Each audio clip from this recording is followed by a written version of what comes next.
Greetings! I'm Anthony Alpha Elmore, President and founder of the Proud Black Buddhist World Association. We are not only the Black Buddhist voice in America, but we are the Black Buddhist voice in the world.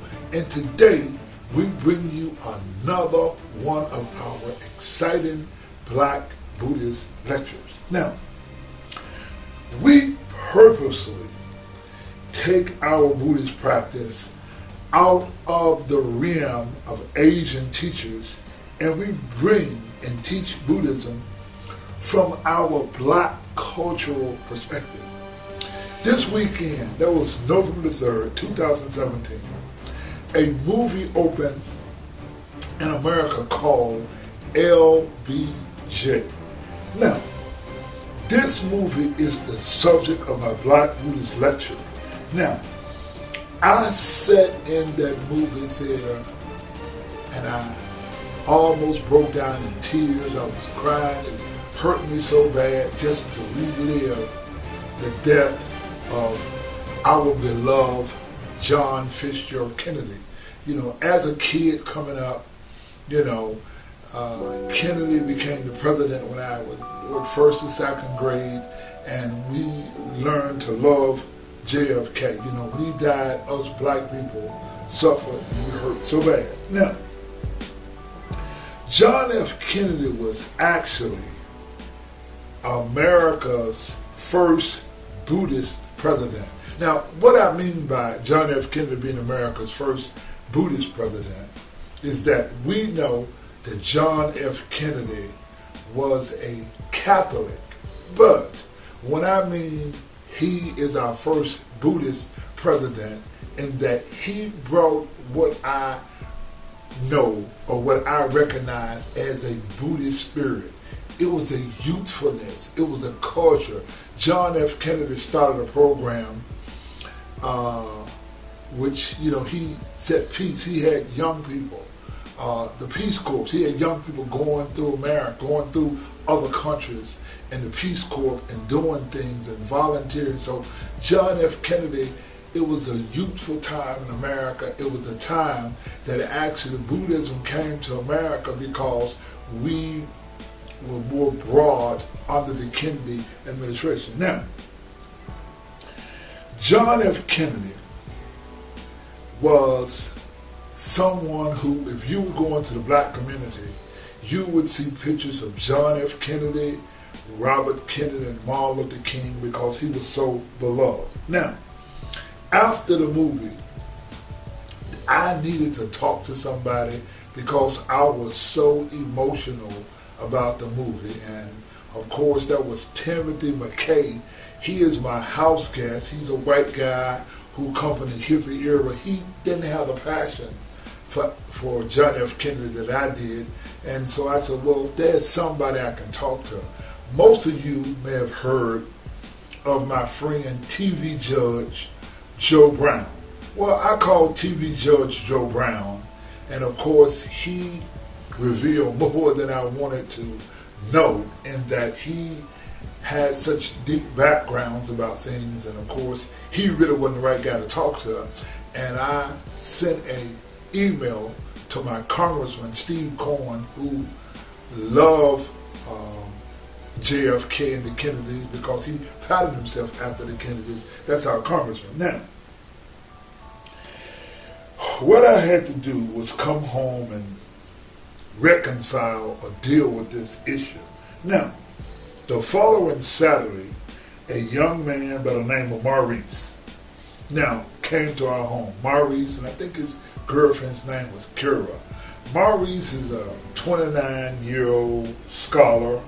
I learned after cooking dinner for he and his girlfriend, they were vegetarians, and I cooked them some of my African fried greens and some ugali, which is an African Kenyan kind of cornbread, and some a dish called lentils. Anyway, I cooked him a dish, and while we were at the table, I asked him what his profession was, and I learned that Maurice was a chemistry professor at Tennessee State University, and also worked at Vanderbilt. So he was a very brilliant, scholarly young man who had seen some of our lectures on YouTube, and he wanted to come and talk.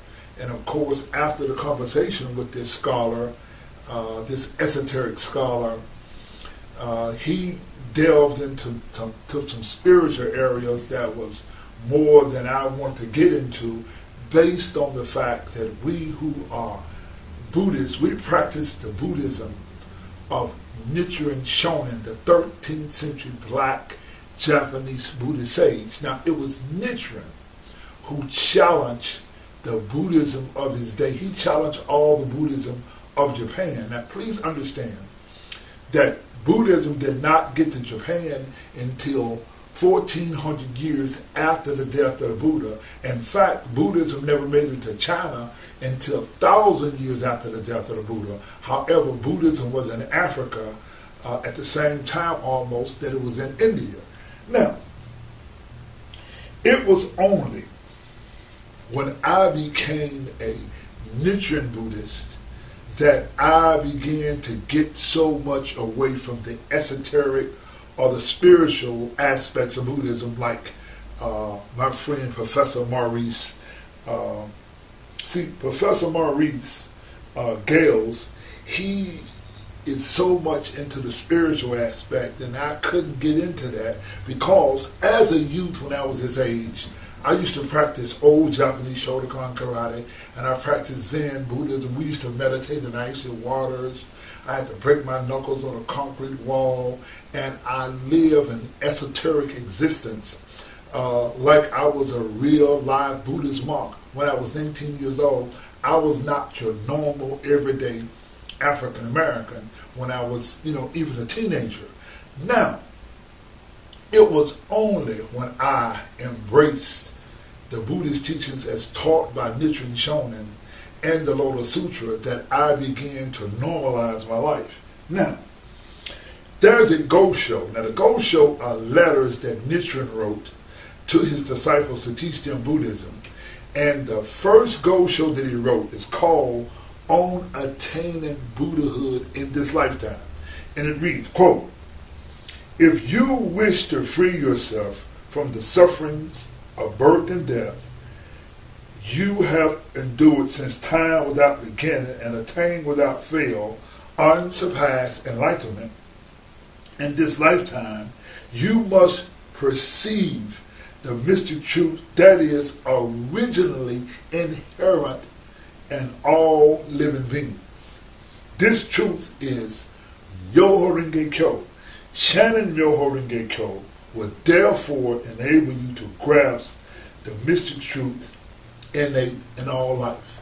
Now, what this means, ladies and gentlemen, through the practice of Nichiren Buddhism, we get a comprehensive and a scientific understanding of universal phenomena. Now, there is a clear-cut reason why I am presenting this Black Buddhist Lecture titled Movie LBJ, a Black Buddhist Lecture by Anthony Elmore. See, I clearly want to take you away from the concept of Buddhism being about an Asian meditating on a mountain.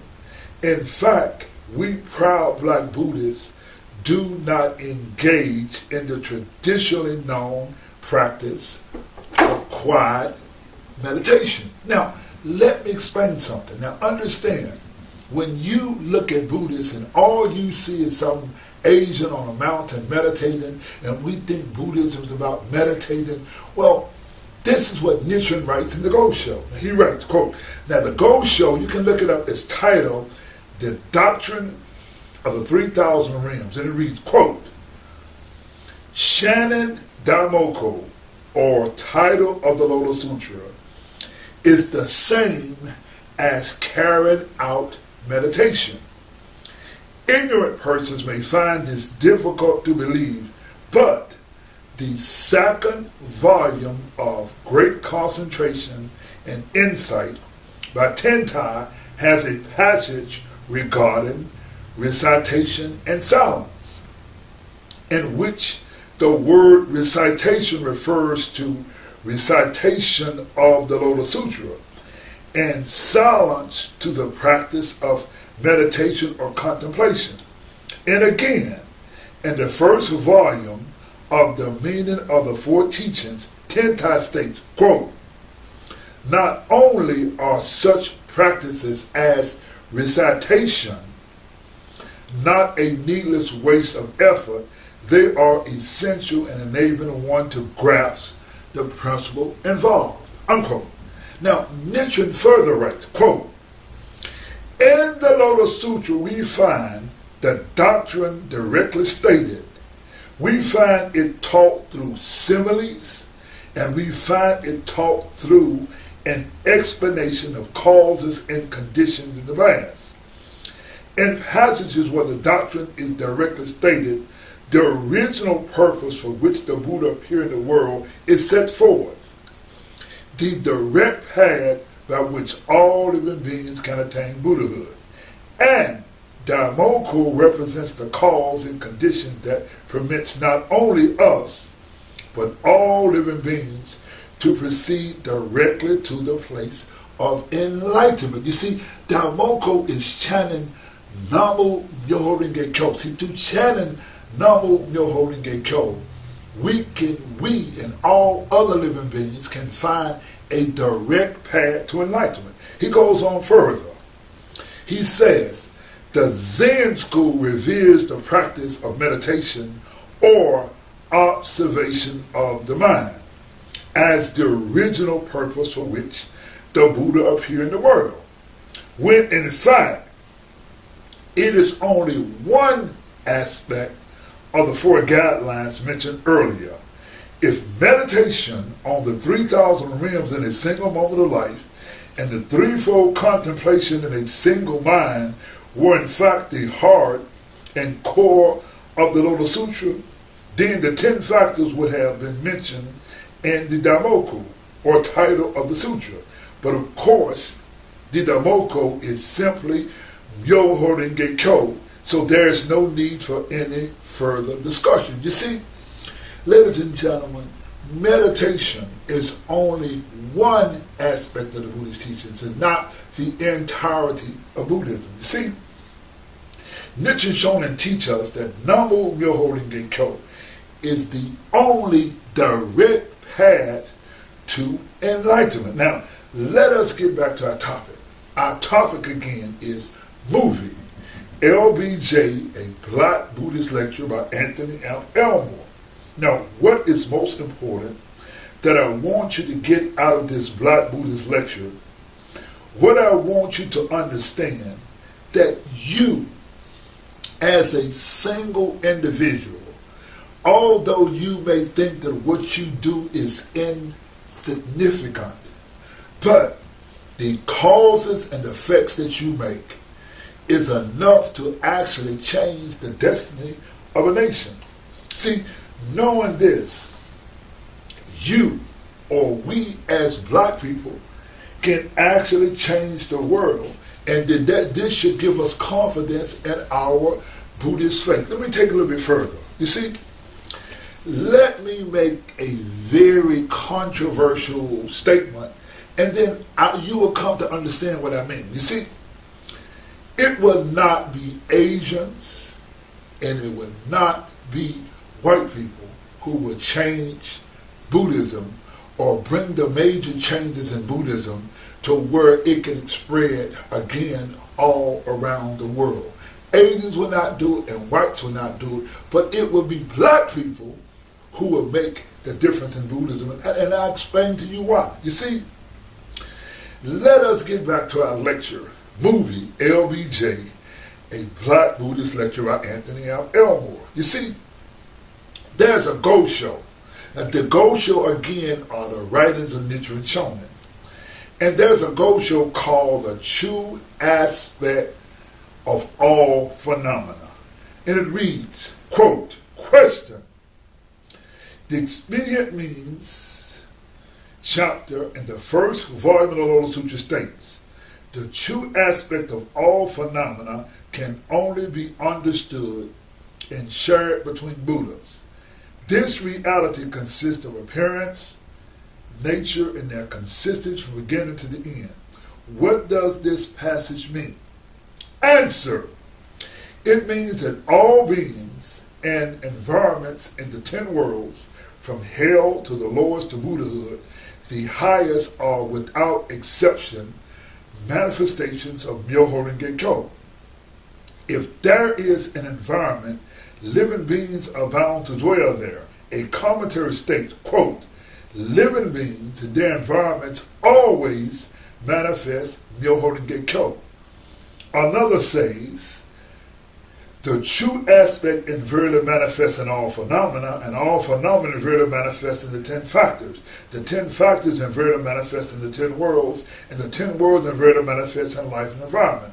And both the beings and the environment of the Archie Hell exists entirely within the life of the highest sage Buddha, and what is more, the life and the environment of the Vajrayana Buddha never transcends the life of common mortals.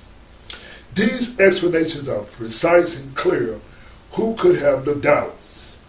Thus, the entire realm of phenomena is no different than the 5 characters of Myoho Renge Kyo. Now, what I just quoted is kind of complicated. And the reason that I bring this up, that when I was talking to the scholar, the esoteric scholar, Professor Maurice Gales, he went into a lot of detail about the spiritual realm of phenomena that he had read and that he had studied. Now, we who are Nichiren Buddhists, we understand phenomena from the standpoint of Ichinen Sanzen, or the 3,000 realms in a momentary state of existence. You see, Buddhism is not some Asian on a mountain meditating, but the essence of Buddhism is Myoho Renge Kyo, and the essence of Myoho Renge Kyo is the 3,000 realms in a momentary state of existence. Let me see, can I explain cause and effect to you this way? You see, picture this in your mind. All phenomena or an occurrence has an appearance. That appearance has a nature. The appearance and the nature creates an entity. The entity has a power. The power has an influence. The influence, in turn, has an inherent cause. That inherent cause has a relationship. And that relationship has a latent effect. And the latent effect has a manifest effect. And all of this is consistent from the beginning to the end. Now, no matter what phenomena or no matter what happens in the world, there's these 10 aspects that we explain in Ichinen Sanzen. Now, out of the 10 aspects, you got 10 aspects, but you also have what we explain in Buddhism, 10 worlds. The worlds are conditions or of life. For example, there's the world of hell. There is a world called hell, but then there's a condition called hunger, which is number 2. And then number 3, there's a condition called animality, to where we act on our instincts. So you got hell, hunger, animality. And then you got the 4th, which is called anger. We all know what anger is. It's like the man who went into the church in Dallas, Texas, just yesterday and killed over 26 people and wounded so much. That's the world of anger. But then you got the 5th world, which is the world of humanity. Nothing good, nothing bad. But then you got the 6th world, which is the world of heaven. Now, then you go into, that's the 6 lower worlds, and then you go to the 4 higher worlds, and that's the world of learning. That's the 7th world. Then you go into the 8th world. That's the world of self-realization. That's what our scholars and our artists, they can comprehend things through self-realization. Now, the 9th world is the higher world of the worlds that we Buddhas go into. That is the world of Bodhisattva. And the best way to explain Bodhisattva is being Christ-like. And the 10th world, that's the world of enlightenment, which is your highest life condition. Now, all human beings have these worlds, and each of the 10 worlds exist in each world. So you have 10 worlds that exist in each world, which comes to 100 worlds times the 10 aspects, which gives you 1,000 worlds. Now, from the 1,000 worlds, we all have 3 realms. Now, the 3 realms, the first realm is the realm of the 5 components. That is, we have this realm. For example, you have a form, then you perceive. You got form, perception, you got conception, then you have a volition, and then you have a consciousness. That's the realm of the 5 components. And then you have the realm of your environment, and then you got the realm of the environment. So when you take the 1,000 worlds times the 3 realms, that gives you 3,000 worlds. And nothing outside of the universe is not a part of the 3,000 worlds. This means that there are animate and inanimate objects. Both experience the 3,000 worlds. Whereas this object, which is an object, but it too manifests the 3,000 worlds. Animate and inanimate objects manifest this. Now, what does this have to do with our lecture? Our lecture again is called Movie LBJ, a Black Buddhist Lecture. Now, in plain and simple terms, all phenomena, good and bad, is Myoho Renge Kyo, or an expression of the law of cause and effect. Now, this is the question about the movie LBJ. Now, did black people make John F. Kennedy, or did John F. Kennedy make black people? Let me tell you the facts. When John F. Kennedy first got elected to Congress, this was in 1947, John F. Kennedy was only a rich, white, right-wing conservative. The fact that Kennedy was Democrat showed that he was a good old boy, Democrat aligned with Southern values. When John F. Kennedy got elected to the Senate, now this is the year I was born in 1953, nobody ever heard of John F. Kennedy. Kennedy was just a white boy with a very rich white daddy. Now, let me explain how black people made John F. Kennedy. See, in order to win the 1960 election against Richard Nixon, Kennedy put together a coalition. That is, the Southern white people, he put together the labor, and he came up with the idea that Roosevelt had, this kind of a New Deal. So what he had to do, he had to also get him some black votes. Now, in order to get an understanding of Kennedy and how I am so deeply entrenched in the Kennedy, I want you to take a look at a picture at my home that was taken last year, that is in 2016.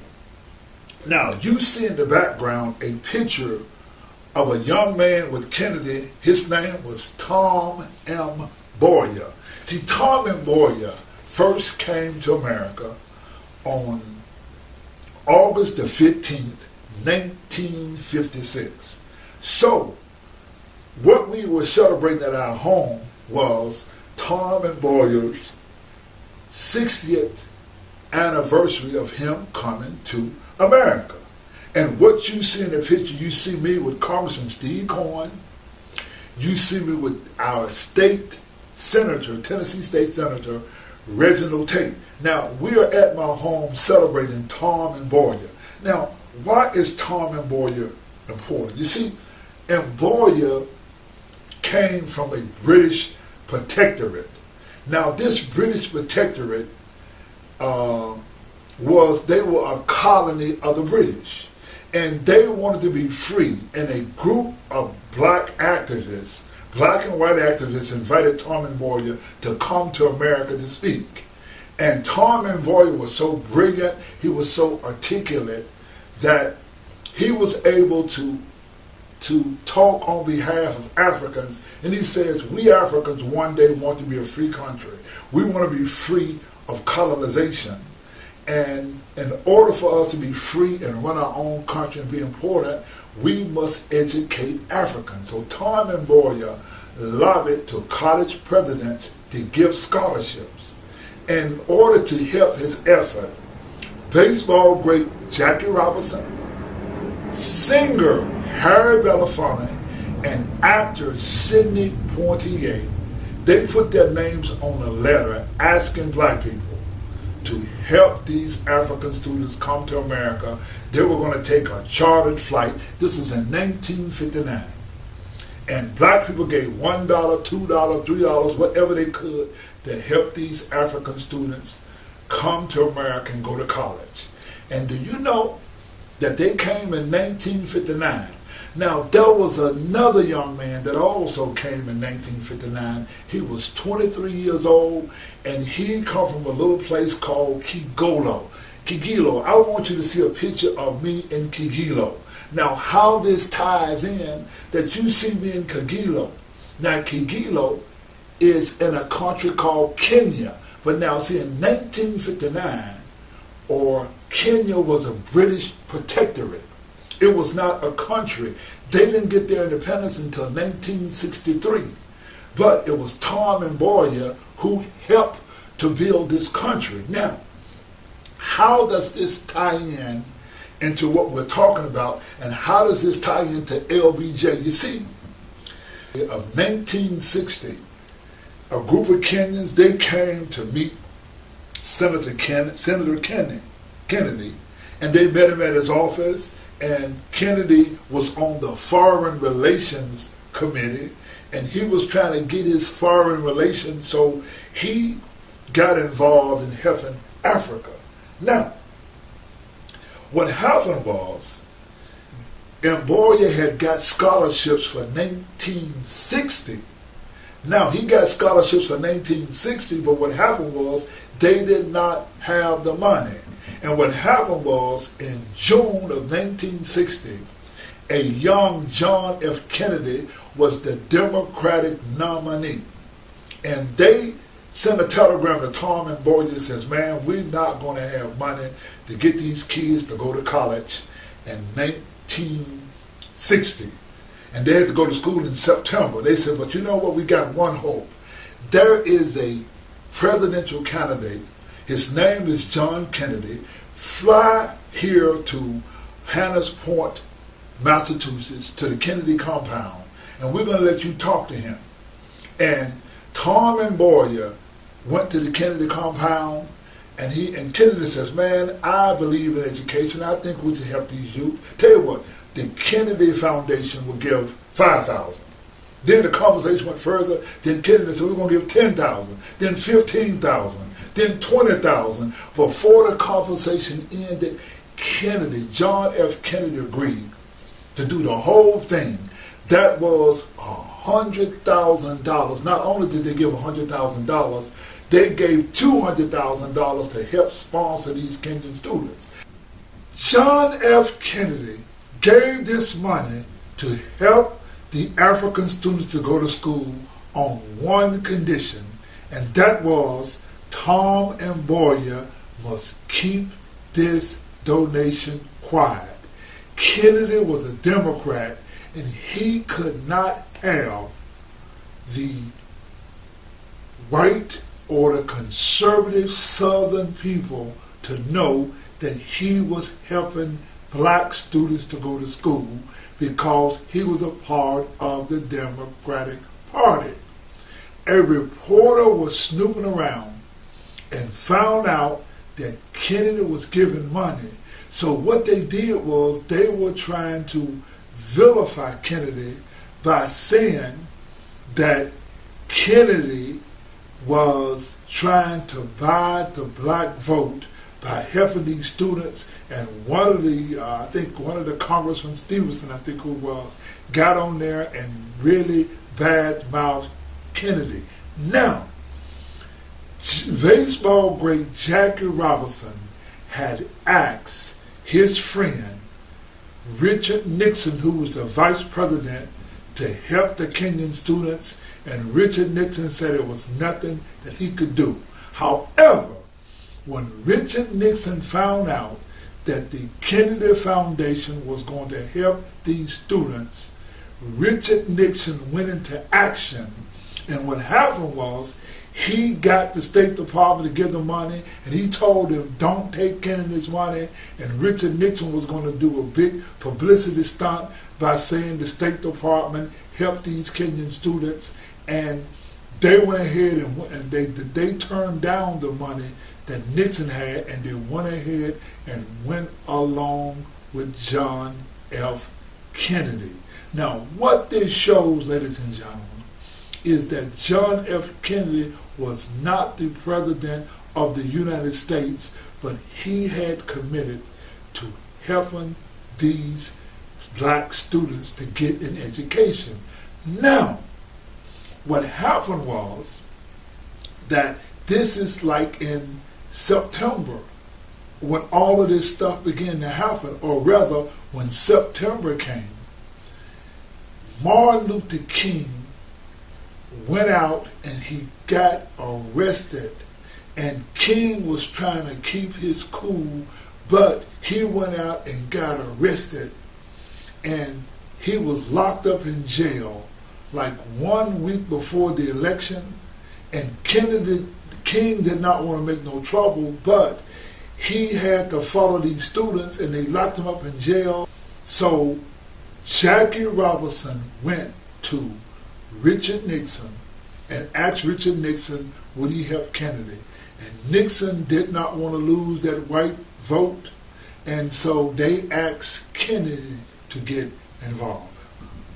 Sergeant Shriver, the brother-in-law of John F. Kennedy, got to his brother-in-law and said, listen, I know the election is next week, but you got to say something because Martin Luther King is in jail and it looks bad. You as the president, we cannot have him getting locked up or being put on a chain gang, because they put him on a chain gang with these white nationalists. They will kill Dr. King and it will make America look bad. We cannot have him on a chain gang. It looks bad. It looks bad to Russia. It looks bad to America. He said, tell you what you do. They made a compromise. He said, tell you what you do.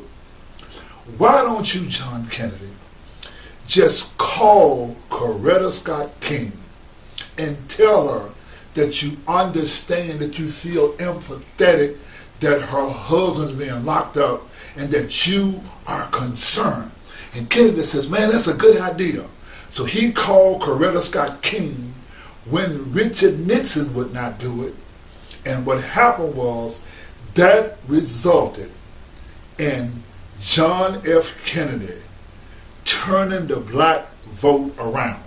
So on November the 8th, 1960, the closest election in the history of America in a presidential race, it was like 1 or 2 votes in a precinct that John F. Kennedy became the president of the United States of America. And he got to be the president because he won over 75% of the black vote. That was unprecedented for a Democrat to do that. Now, after John Kennedy got elected president of the United States of America, he owed his presidency to black people. But what happened was Kennedy wanted to take it slow.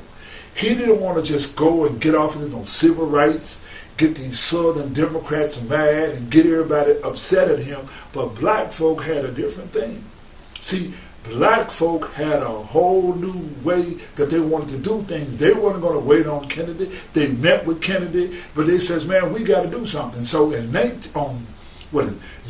20th, 1961, man, black folks started to do sit-ins, and they had an organization called SNCC, the Student Nonviolent Coordinating Committee. That was H. Rap Brown and Stokely Carmichael, and all the black activists began to fight and fight and fight and fight.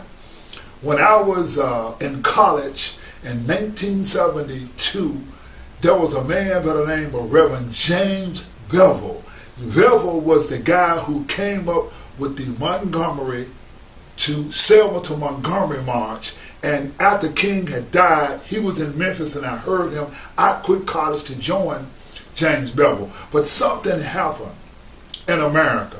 You see, James Bevel was a college student, and he went down, straight down, just about 60 miles from Memphis in Inanimate, Mississippi. And he met a woman by the name, he met this black woman. Her name was an uneducated black woman, but he talked to her. Her name was Fannie Lou Hamer. And the reason that I mentioned Fannie Lou Hamer to you, ladies and gentlemen, is that Fannie Lou Hamer was born the same year as President Kennedy. She was born in 1917, and she heard Reverend James Bevel, and they says, you in Mississippi should go out and vote. And the people in Mississippi were afraid to go vote. Now imagine, we live in the United States of America, and black people would get killed not for doing anything, just to register to vote. And Fannie Lou Hamer and a few of black people, they went to vote, and they went to register to vote, and she was working a job. Do you know this woman got fired? But instead of me telling you the story of Fannie Lou Hamer, I'm going to let Fannie Lou Hamer tell you the story. I did a movie called Robert Hollywood Rayford, Black America, USA, and I kind of recorded this part of the Fannie Lou Hamer story. And the reason that I want you to understand Fannie Lou Hamer is because we, as black people, must become bodhisattvas of the earth. See, a bodhisattva is not necessarily because you're a Buddhist. A bodhisattva is a person who has the actions of the compassion of a Buddha. See, when you have a compassion to go out and do what is right, that is what makes you a bodhisattva, not because what you call yourself, but it's how you act. Let's watch Fannie Lou Hamer, and we're going to come back, because the reason that I want you to watch Fannie Lou Hamer is that, you see, during the time of John Kennedy getting elected, there was so much pressure on the Kennedy administration, because black people, every time you look on the television, you see black people. It was a time that the black people was getting into the movement, and not only did the black people get into the movement, the black people got into the movement, and what this did was this woke up the compassionate or the moral character of white America, and white kids began to join the movement. In fact, in Mississippi, they did what was called the Freedom Rides. Young whites out of the north came to Mississippi to help the black people, because the Ku Klux Klan and the white racists was killing black people, and these young white students would come there to help these black folk get registered, because they wanted to see a new America. It was a John Kennedy administration that changed. Let's look at Fannie Lou Hamer, and we're going to come back and get more into our Black Buddhist lecture. It's called Movie LBJ, a Black Buddhist Lecture. Let's watch Fannie Lou Hamer. We're going to come back. There was a woman just down the road from Mount Bayou, Mississippi in Sunflower County, born in 1917 by the name of Fannie Lou Hamer. 1st of August to try to register. And after I had gotten back home, Mr. Marlowe told me that I would have to go down and withdraw my registration or leave, because they wasn't ready for that in Mississippi. And I said, Mr. Marlowe, I'm trying to register for myself. So I had to leave that same night after I had gone down in August. And then I spent one night with Mrs. Tucker, and after about 2 days in September, they shot in the house 15 times. Was encouraged by Fannie Lou Hamer. In 1963, she went to an activist workshop in South Carolina, and on her way back home, they arrested her in Winnebago, Mississippi. The white racists took billy clubs and beat Fannie Lou Hamer mercilessly. I mean, they almost killed her. But Fannie Lou Hamer inspired certainly blacks, but she inspired young whites to come to Mississippi to help blacks to register to vote. This was called the Freedom Summer Initiative of 1964. You should know the story of the courageous black woman Fannie Lou Hamer. 3 youth helping out in the Mississippi Freedom Summers, helping blacks to get registered to vote, were murdered in Mississippi. I'm sick and tired of going to the funerals of black men who have been murdered by white men. They are powerless against us if every single Anglo-Saxon Christian one of us stands together. The rest of America don't see it that way, Mr. Mayor. The rest of America don't mean a damn thing. You in Mississippi now.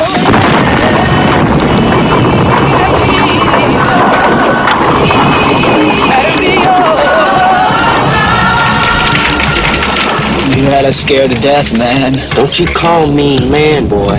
Did it ever occur to them they're gonna end up dead? The moment those 3 kids disappeared, it was news. The moment the 3 civil rights workers disappeared, it was news. Something's called Western the stand up. Get out of here! You'd kill Frank? Is that what you're saying? I wouldn't give it no more thought than wringing a cat's neck. These people crawled out of a sewer, Mr. Ward! We do not accept Jews because they reject Christ. We do not accept Papists because they bow to a Roman dictator. We do not accept Turks, Orientals, nor Negroes. We're not killers. That's the difference between them and us. That's the difference between them and you. Did you smile when the bulldozer ran over the black kid's body? We're here to protect Anglo-Saxon democracy and the American way. What's wrong with these people? 1964, when America was at war with itself. July 2nd, 1964, just days after the youth got killed in Mississippi, Dr. King and others helped to get the Civil Rights Act of 1964 passed, ending legal segregation in America. This was the most significant legislation in America since Reconstruction. You watch the story of Fannie Lou Hamer.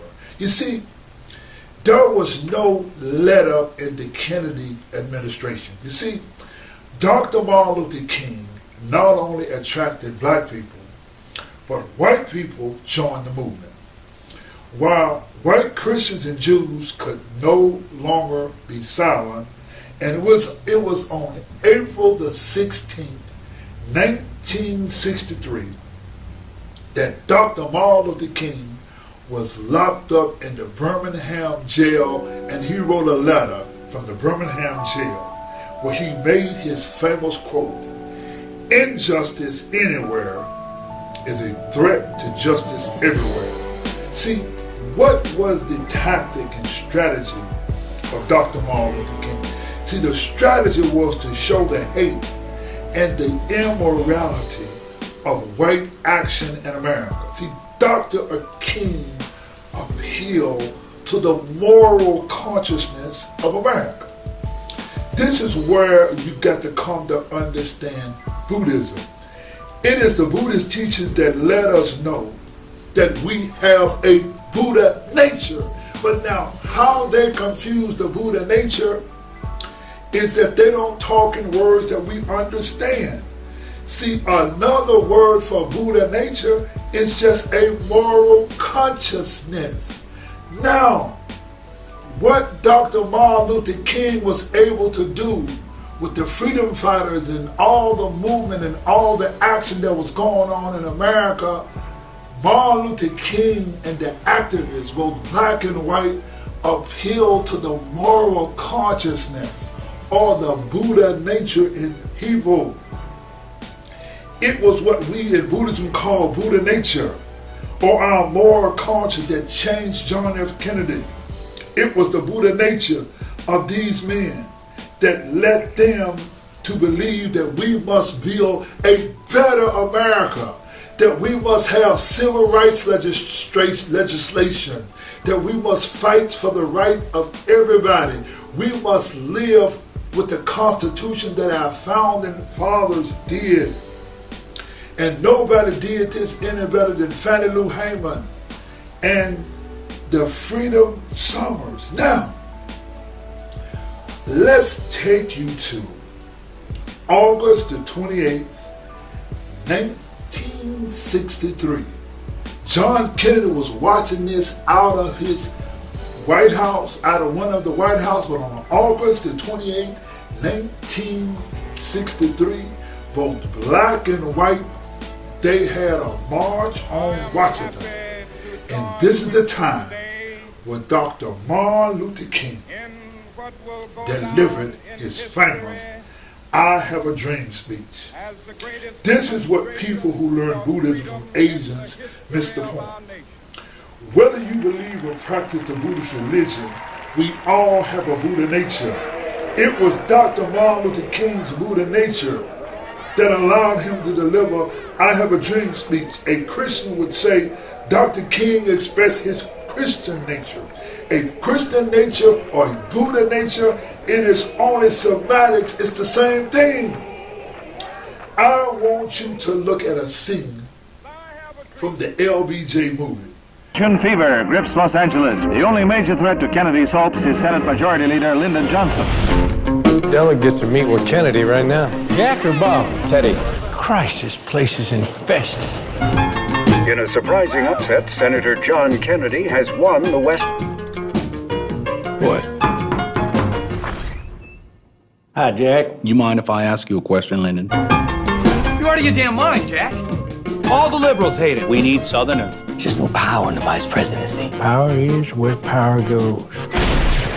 Guessing you Kennedys don't do a lot of deer hunting.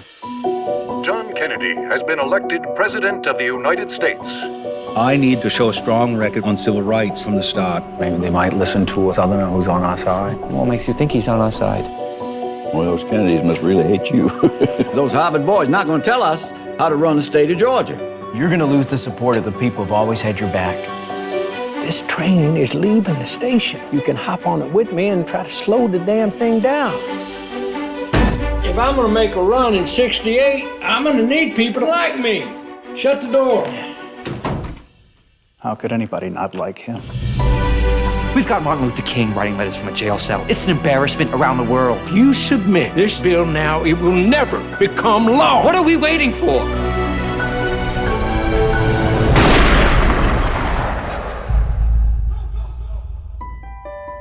A new leader has emerged. America has a Southern president. You don't waste any time, do you, Lyndon? Excuse me? Rather not have it than have it this way. Kennedy is a man of great ideas. Now the country needs a man who can deliver. There will be no compromise. This is about making President Kennedy's vision a reality.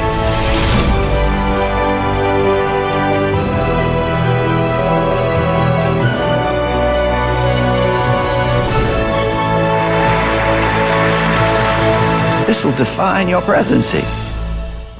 I can only hope.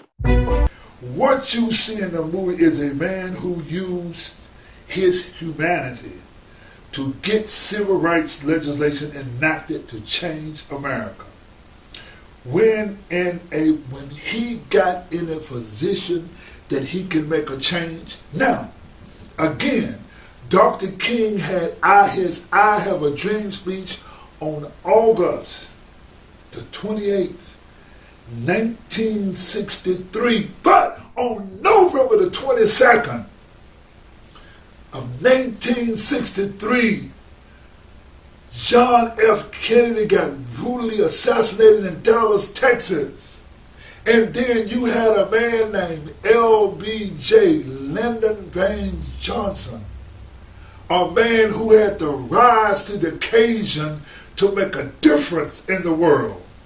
It was Lyndon Baines Johnson who got more legislation enacted than anyone in the history of America. And that he got so much legislation passed. He followed not only the spirit of John F. Kennedy, but he followed his moral consciousness, ladies and gentlemen. Now, the image of Buddhism that we know in America is some Asian monk on some mountain meditating. This is not true Buddhism. of the Lotus Sutra ceremony, the Gosho, the Daimoku of the Lotus Sutra reads, quote, but persons of the two vehicles have annihilated consciousness and therefore cannot arouse the mind that inspires enlightenment. And yet, the Lotus Sutra can cure them. This is why it is called Myo or wonderful. You see, these suckers that sit up on a mountain who call themselves Buddhists, that ain't no Buddhism. That's annihilated consciousness where they have trained their minds not to feel anything. How could you go and change the world when you don't have no feeling? You don't have no compassion for the other people. This is why in Buddhism, the Japanese and the Asians and the whites have extricated all black Buddhist history from the Buddhist religion because they don't have no consciousness. That's why these black people who practice Buddhism can follow Daisaki Kano, sing a song to about some sensei, because they don't have a consciousness. They have annihilated consciousness. Even though they sit down there chatting, their minds are blank. They are dumb. They're ignorant. They're not practicing the Lotus Sutra. They're practicing Asian culture. But anyway, we're going to conclude this lecture. I think you got it. I think you got that it was white people who came to help and join the fight. And it's only when we black people stand up and fight that we can wake up the moral consciousness of not only of America, we can wake up the moral consciousness of the world and be the Buddhists who we're supposed to be. I am Anthony F. Elmore, President and founder of the Proud Black Buddhist World Association, bringing you a Black Buddhist Lecture, LBJ, a Black Buddhist Lecture. Thank you very much. We black people practice the Buddhist religion. Yes, we do. And we are not like our Asian brother. Tell them, because we practice Buddhism with our own black culture. Our own culture. And when it comes to teaching black people, we are the best suited. We're the best suited because we are the proud black Buddhists. Now let us show you Buddhism. Preach to our culture. Preach, brother. I've got to get up, find myself. Find yourself. There's a time in life you're down on your luck and you got nobody else. When you have no direction, you don't know what to do, then put your faith in the Lotus Sutra.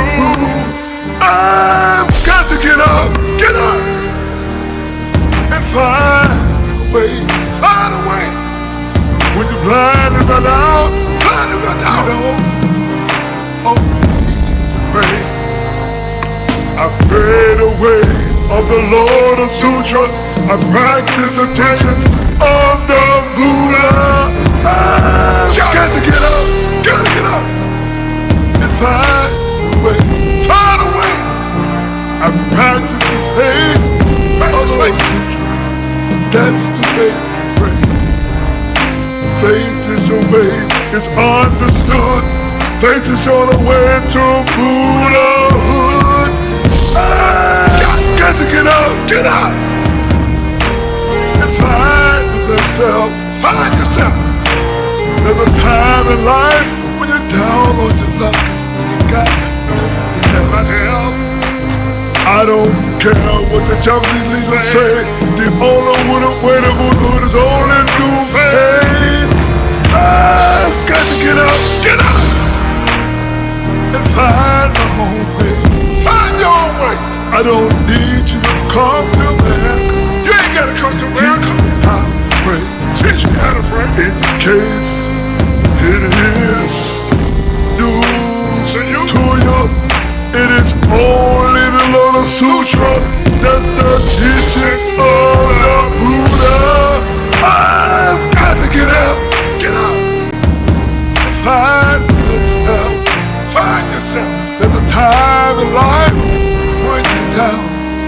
nothing else. You got nothing else. Got nothing else. Faith is the way. It's hard understood. Faith is the only way to Buddhahood. Faith is got to get up. Get up. And find my best self. There's a time in life when you're down on your luck. You got nothing else. When you have no direction and you don't know what to do, then you put your faith in the Lotus Sutra. I've got to get up and find yourself. When you find about down, get on your knees and get praise. I pray the way of the Lotus Sutra. I practice the teaching of the Buddha. I've got to get up, and find my own way. Find your own way. Put my faith in the Lotus Sutra, and that's the way I pray. Faith is the way, it's understood. Faith is on the way to Buddha. I've got to get up, and find the best self. Find your best self. There's a time in life when you're down on your luck. You got nothing else. You got nothing else. I don't care what the Japanese say. The only way to Buddhahood is only to faith. I've got to get up, and find my own way. Find your own way. I don't need you to come to me and teach me how to pray. In the case, it's new for you. The only way to teach is the Lotus Sutra. I've got to get up, and find my best. I got my whole faith. There's a time in life you got to pray. I know how to pray, because we got faith. We got faith. Fighting in the world for freedom, justice, and equality, we're the best suited. We are called the Proud Black Buddhists. We're gonna put you guys on alert. In the 15th chapter of Lotus Sutra, we're the Buddhist stoppers of the earth. Them jive suckers who trying to knock us. We are the Black Buddhist stoppers. Dr. King, Malcolm X, and Nelson Mandela were Black Buddhist stoppers. There's one Black stopper that come from India. His name was Zachary Hill in Mecca. The old name for India is Ethiopia.